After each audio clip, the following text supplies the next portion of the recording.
Hey guys, so today I want to share with you these fire plugs from Procamptek. I think that these would be a great addition to your pack, whether you're a camper or a hiker or a bushcrafter or a survivalist. I think you would find some use in these. I got these from Amazon. They're $10 for 50. That's a very good price in my opinion. I've seen other products similar to this, almost exactly the same thing that cost more than that. 10 bucks for 50 is great. And what these are, they're essentially wax infused cotton plugs. And that's what gives them the waterproofing, is all that wax, especially on the outside coating. And you would then take one of them out, break it and tear it, expose all the cotton on the inside, and then you could strike some fire steel on there or use a lighter and it'll light pretty easily, and then it'll burn for 4 minutes, averagely. So that's great, and why you should have that is because even if you have skills with processing down tinder from natural resources, using your knife or axe, hatchet, whatever, even if you have those skills, it's still good to have something like this as a backup. You know, maybe you weren't planning for the weather that appears and it's extremely foul and it's cold and windy. Lighters won't even work if it's too cold.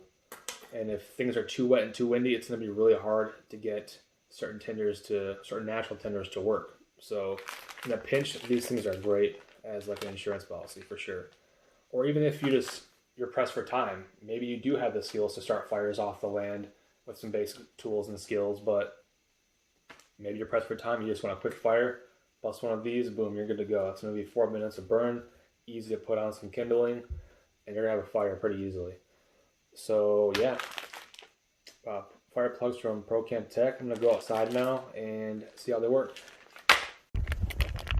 Alright guys, so we're outside right now and it's pretty cold, pretty wet, and pretty windy. So if you can't hear me very well, I apologize, but it's the wind, so I can't help it. They'll further demonstrate that it still works in the wind. So I've got one plug here, got some snow, put it in there for a bit. Alright, so I'm ready to start a fire. What you're going to do is break her on up, pull and twist and kind of jiggle around like that. You're going to start exposing those fibers.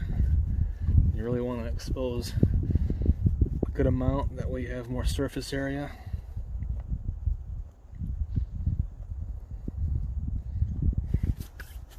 So with the fire steel, come down here. There you go. And then from there, it's going to burn for a bit. You can come get some of your natural stuff going. This is birch bark. It's highly flammable because it has turpentine. This is one of the best resources you can use from nature. I love it. And that burns so well. That resin, that turpentine, is highly flammable, as you can see. And then from there, you can just continue to build. Get your twigs, get your kindling going. You're gonna have a good fire. So yeah, I hope you guys liked this video. Hope it was helpful. I definitely recommend, like I said, if you don't have something like this, you should consider getting it, because even if you have the skills, it's still good to have a backup like this. And if you have no fire skills, you should start practicing, because it is one of the best skills to have. It's an old skill.